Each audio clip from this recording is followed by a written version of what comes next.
Landman Season 2, Episode 2, Sins of the Father, places Cooper Norris in the hot seat as he struggles to hang on to his booming new oil enterprise and his budding romance with Ariana.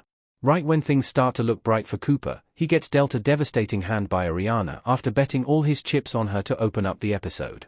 After Cammy sent a formidable message to the rest of the oil industry in the Landman Season 2 premiere, she is immediately burdened with cleaning up Monty's mess, which comes in the form of a court order from an insurance company.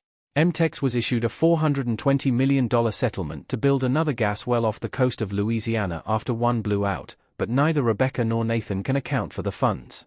Ainsley and Angela continue to add levity that contrasts with the tense corporate drama throughout the episode, although even these two end up in handcuffs before its end. Since most of these characters haven't changed one bit, it places a magnifying glass on Cammy and Tommy's father, TL, since there's still so much to explore with their characters. Cooper, however, is arguably the most improved character through 2 episodes, making strides towards maturity, albeit through a multimillion-dollar shot in the dark, yet he still finds a way to shoot himself in the foot. Hopefully, there will be more scenes between Cooper and TL, as it seems that the sins of the father have trickled down from the top in the Norris family. The big reveal at the end of Landman Season 2, Episode 2, that Sonrisa, the company that loaned Cooper $40 million to drill blindly, is owned and operated by Esteban Glaves, aka the cartel boss Galino, is a fantastic development that ties back to Landman Season 1 finale.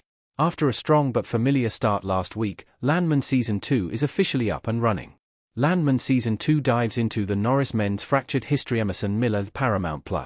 It's no surprise that Sam Elliott's TL elevates the series in many ways. Every new scene, even with each line of dialogue, slowly peels back the layers of the quietly fierce tension between the 3 generations of Norris men. Things said, and left unsaid, carry weight in every frame and provide valuable clues into what could have fractured this broken father-son dynamic between TL and Tommy. I found Cooper's lack of involvement in the main narrative of Season 1 somewhat frustrating, but his lone wolf mentality and ambition to build himself from the ground up make much more sense after TL's introduction. TL is set in his ways, much like Tommy, who at least has an awareness and a doomed hope to improve for his family.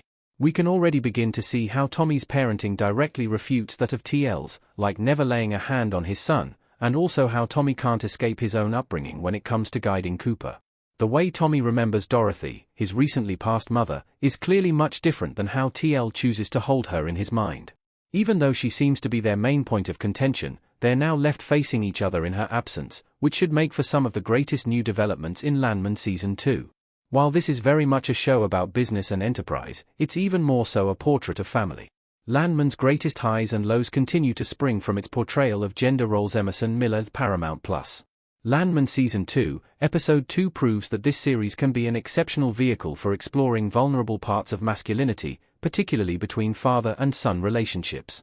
The scenes between Cooper and Tommy, which there were hardly any of in Season 1, and these new scenes with TL are creating great insight and possibility for the show thus far.